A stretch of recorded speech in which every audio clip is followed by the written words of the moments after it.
is what our whole goal is. Now, I want to go ahead and talk to you. If we're talking about amperage, let's talk about the cable. And I think this is one of my funnest pictures ever because I still cannot figure out whether this is a duck or a chicken. It's got shoes on, and I think the the feet would actually tell me whether it's a duck or whether it's a chicken. It'd be webbed. The bill, I can't tell, okay? What I'm pointing out here is that amps, electrons, take up space, okay? So let's look at it this way. I've got this little chicken duck, moving these electrons, and the rocks actually represent the electrons. The smaller the cable, the less electrons we can run through there. The larger the cable, the more electrons we can run through there, okay? So just understand that we have this here, that electricity takes up space. Oh, by the way, energy cannot be created or destroyed. We can only change its state. And electricity is energy. So what do I mean by that? We can only change its state. And typically in the RV, we turn it to heat. If I have too small of a conductor, too small of a wire, and I'm asking for a lot of electricity, a lot of power, let's think about this. I'm creating a lot of heat. It's like right now if I yelled fire, and I'm not because that's not constitutional apparently, right? If I yelled fire, we're in a crowded room and we all have to go out that one door. Well, thank goodness I'm making it. But we're all going to get crowded up, right? And when we get crowded up, some of you are going to get a little angry, right? That's the same thing with electrons, right? It's the same thing. They know one emotion, just like men, anger. And when you get angry, you get heated. Yeah. So, of course, if we're calling for too much electricity, we got too small of a conductor, or whatever it may be, we end up burning up those cables. Okay? Electrons is energy. Energy cannot be created or destroyed. We can only change its state. Which is why we have fuses, right? Well, which is why we have fuses. If, in a perfect world, the fuses would work. Right? Because if they do work, we wouldn't have burnt up cables. And yet we do. Right? So there's a little bit more to that, the reason why that happens, because it's not only on the hot side, but it's also on the neutral leg. And guess what we don't have on our neutral leg? Fuses and breakers. So there's no thermal protection there. All right. If we just put it all together, I'm going to go back to water, right? If I go ahead and combine my pressure, which is coming out of the spigot there, I have my flow, right? I mix those two together. Of course, I have my outgoing power, which is watts. All right, just for those of you that are kind of still, when we're talking about volts, amps, purple monkeys, what? Right? We could just put those together, just create the X, you got it. Volts times amps equals watts. I want you to kind of figure out what it is that you're using, so that way, you can go, you know what, we got the air conditioner on, we can't use the microwave. But what you can do is just put it on fan, and then use the microwave. When the microwave's done, turn your air conditioner back on. Turn your compressor back on. Okay? So that's kind of the goal, just getting started in this. We want to look at power consumption. There's one more element we need to look at. Resistance. Now, what is resistance? Thank you. Resistance is futile. All right? Any new generations in here, I guess? All right. Yeah, resistance is futile. Resistance is the opposition to flow. That kind of makes sense, right? Well, it comes in different ways. We can have too small of a conductor, or we can have a loose connection. Loose or dirty connection. Well, where do we get loose or dirty connections? I mean, doesn't that spell RV? All RVs are already, those. Think about it, guys. We're driving these rigs down the road 70 miles an hour, bouncing around. Do you think we can loosen up those connections? We sure can. You ever pull into a pedestal? You don't pull into a pedestal. Well, some of you have pulled into a pedestal. You pull into your site, you take out your power cord, and you plug it into the pedestal, and it's loose. All right, now if energy cannot be created or destroyed, and we got electrons trying to jump over that loose connection, what does it create? Heat, right? We get an arc, and it creates heat. How many of you have pulled out your cable, and you have seen char marks? Yeah. Well, that char mark, if you don't clean it off, that also creates resistance. Right? We got a lot of carbon built up on there, dirt. How many of you actually drag your power cable through the dirt as you're winding it up? Yeah, you're not going to admit to it. Cameras are on. You'll come back and talk to me later. Todd, I got a confession, I do that, right? All of that will build up just a little bit of resistance. Well, guys, that just creates more heat. All right, so just some of the things I want you to look at, some of the things I want you to think about. What we, typically talk about is going in there and tightening up those connections. Make sure we have a good, tight connection, so that way we're not creating heat. Now, with resistance, I just want to go ahead and put it together. One of the funnest pictures out there. Get prepared. All right. Volts. What is volts again? Pressure. What is amps? Flow. And then, of course, we have our ohms. Ohms also being resistance. Resistance is futile. Do you have it down? I guess some of you saying no, right? Some of you saying no. So let me help out with this. Okay. Another word for resistance, just to help you out, constipation.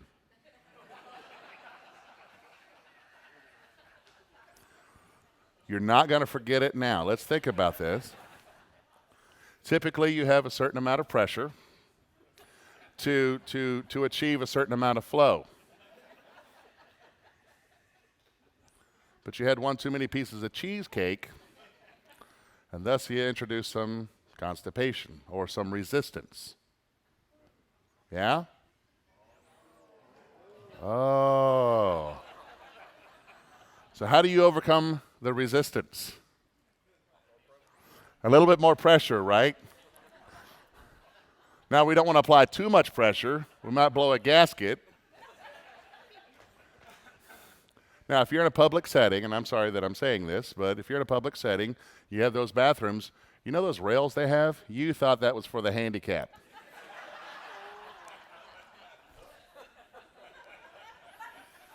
That's to kind of hold on. Those are the ohms bars. Okay? So now you're going to go to the bathrooms and like, hey, I know this. See, I bet you won't forget resistance now, will you? All right. So one of my favorite pictures. All right, when we're talking electricity, there's a couple things that we need to understand. We must have three components in order for them to work. Of course, we have to have voltage, we must have amperage, and of course, we must have conductors. Now, the conductors is what I'm really focusing on in this here. With our RVs, understand that we have to maintain that ourselves. We have to make sure we got good, tight connections, and we have to make sure that we're not asking for too much power. We're not asking for too much power that our wires, our cables, or maybe even our rig cannot handle. For those of you that have a 30 amp service, could you turn on more? Can you request more than 30 amps in your rig? Yeah. You have the possibility, right? You could turn on your air conditioner, you could turn on your microwave, you can turn on the TV. You can pull way more, ask for way more power than what can be delivered to you. It's almost self-inflicted. But a lot of this can be changed if we just understand that there is a certain amount of consumption, and it's not that you can't use those things, it's just you have to know when, right? So I just want to make you alert of that. I'm not asking you to go on a diet when it comes to your electricity, but I do want you to understand that you can save yourself a whole lot of grief and a whole lot of money if you just simply learn what to turn on, what not to turn on. So here's some thoughts with this. Right? I sent over to you your paperwork there, but can I tell you, anything that creates heat requires a lot of power. Anything that creates heat requires a lot of power. Where do we get our AC sources from? Well, first we have the pedestal, right? So I just introduced to you the pedestal. Most pedestals have three different forms. We have our 50 amp, we have our 30 amp, and we have, of course, our 20 amp service. Now, just for those of you who do know this, how many hot legs do we have in either a 15 amp, 20 amp, or 30 amp load? One, all right, so we're all holding up one, all right? Again, 120 volts times 30 amps gives us how many watts? 3,600 watts. What's the difference between a 30 amp and a 50 amp? 20 amps. It's an electrical joke. It is 20 amps, right? Are y'all good with that? So we could just move on. No, actually in our rigs, in the RV space, our 50 amp service actually has two hot legs. 2 hot legs. So 1 hot leg is going to be 50 amps times 120 volts. How many potential watts is that? 6,000, right? That's a lot more than 3,600, right? Oh, but wait a minute. There's a second hot leg. 50 amps times 120 volts, 6,000 there. How many potential watts do we have on a 50 amp service? 12,000 watts. There's a huge difference between a 30 amp service and a 50 amp service. Where we get tripped up is when we go mooch docking, or let's say we have it sitting at our home, right? We go ahead and we put in our plug. We got our 50 amp cord. We're dog boning that down to 15 amps. We plug that in. Oh, it's just there to keep the battery charged, maybe turn on the lights. Next year goes around. It's springtime. You go ahead and turn on the air conditioner, right? Well, if I turn on nothing else, I can run 1 air conditioner off of 15 amps, right? A lot of you tried, right? It all depends. It all depends. Silly thing about electricity is the hotter it gets, the more electricity we need in order to do the same amount of work. So in the springtime, you may be able to get away with turning on your air conditioner on 15 amps. But in the dead of the summer, you're going to require more amperage. Heat is a resistor. Okay? This is where, the reason I'm bringing this up, this is where we get lulled into it. We've done it a couple times, it's fine. Now the grandkids come over or something like that. Hey, look, this is a great place to put the kids, right? Because you don't want them in your house. Stick them in the RV, right? It'll be fun. It'll be camp out. They come back in. Grandpa, it's hot. Oh, well, let me go ahead and turn on the air conditioner. Next thing you know, you're burning up your cord. Just want to keep you aware that even on 50 amps, let's think about this. We can run 1 AC maybe, but remember what is always on if we're plugged into shore power? The converter. And if we start turning on more lights, maybe turning on fans, we're drawing more power from that 15 amps to where we may only have 7, 8, 9 amps left to do anything else. 7 amps enough to run that air conditioner effectively? Probably not. Are you just amening me, or is there a question there? Okay. Was it sure? Go ahead. You can't turn off your converter, can you? Well, you can, but then you really have no other 12-volt function. So you couldn't turn on your air conditioner if you have a thermostat. I'm sorry. You could turn off your inverter. There's an on-off switch, and then that. Okay. Yeah. So an inverter, being a little bit different, where our source of power is 12 volts. Yeah, we can cut that off. Does the converter draw power when the battery's charged, though? Does the converter draw power when the batteries are charged? Do you have anything 12 volts on? Yeah. Okay. So let's do this. Everyone do this with me. Put your hands out. Here's what we know about voltage. Okay, now what's in your hands right now is a clear pipe, and it's got water in it, capped on both ends. Voltage runs downhill. So if I dip my hand down just a bit, let's say my volts drop, where does the flow go? Downhill, right? So the question is, sorry, you can put your hands down. You got a battery that's going to produce 12 volts, actually 12.7 if it's fully charged. Your converter actually produces roughly around 13.6 or 13.2 because it has to overcome that battery. Talk about that later, right? So the converter is actually producing 13 volts. The battery's only producing 12.7. If I go in and I turn on my lights or I turn on my fan, which one's going to win? It's going to come from the converter. The converter will be the first to turn on, run lights or anything else. In the event where we're still drawing from the battery, what happens to the battery when it's being used? Its voltage drops. And if its voltage drops, voltage running downhill, converter's now charging the battery. So even whenever the battery's completely charged, if we are drawing power, we got 12 volts on, that converter is either doing it itself or it's charging the batteries. It's always on.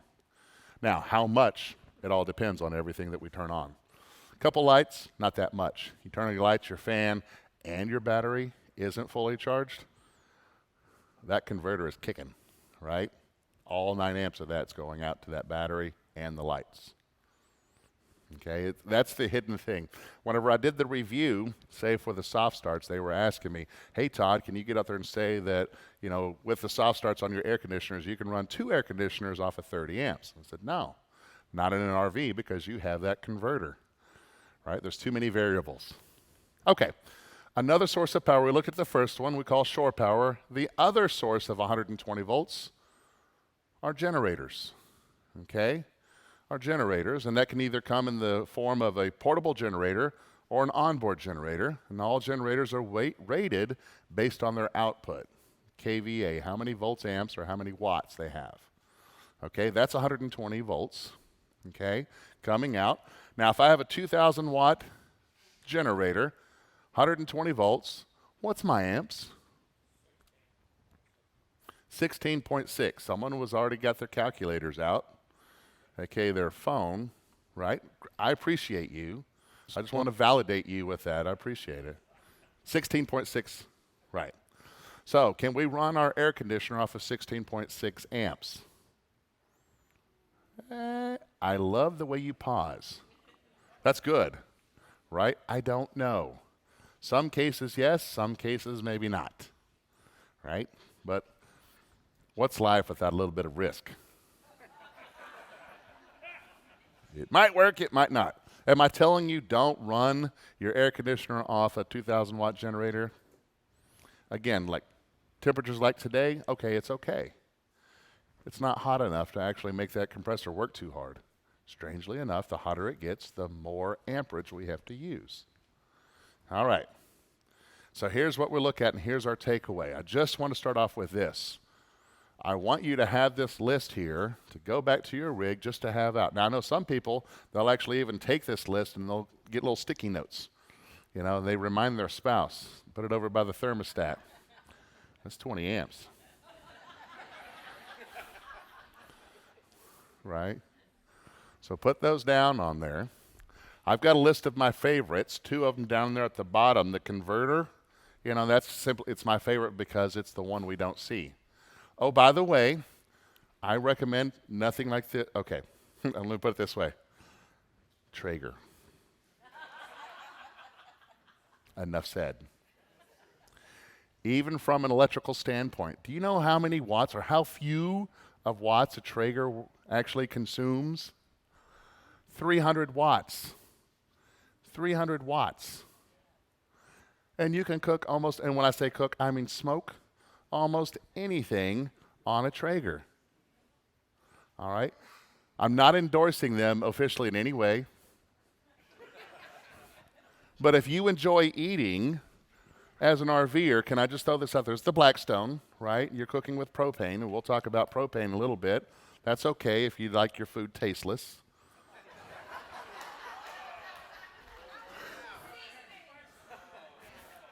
You guys are acting like you're the one that created food because you're getting offended that I said that.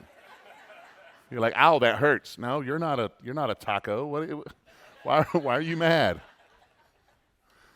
All right, yeah, 300 watts, and I can kick that thing up to 500 degrees. You can't do that with your stove or your oven or anything else, right? Without heating up the whole thing. Besides, you're in an RV. You should be outside anyway, enjoying that. Okay. So just want to throw that out there. Funny, look at the TVs, right? We're in RVs, and again, I think RVs, you should be exploring life. And TVs draw such a little amount of power. I wish it was the other way around, because then I could just go turn off your TV, right? Get out there and enjoy it. But I will say that there's guilty pleasures. You know, yeah, doesn't the new season of Yellowstone come on soon? It's not a specific endorsement, but I will be sick November 4th. Right?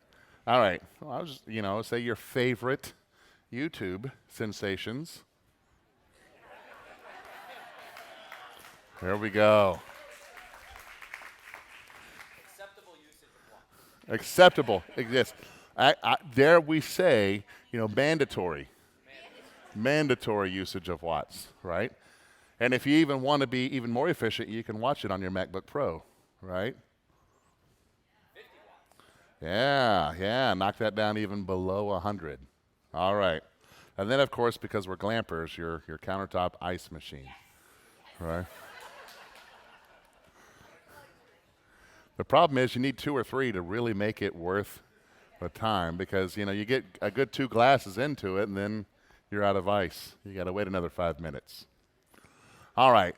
That's my session here. I know that it doesn't, you're not walking away going, oh, we're all electricians. By the way, any electricians in here? Great. Everything I said was 100% correct. You can't challenge me on it. We've got one engineer, and that's fine because they speak backwards anyway.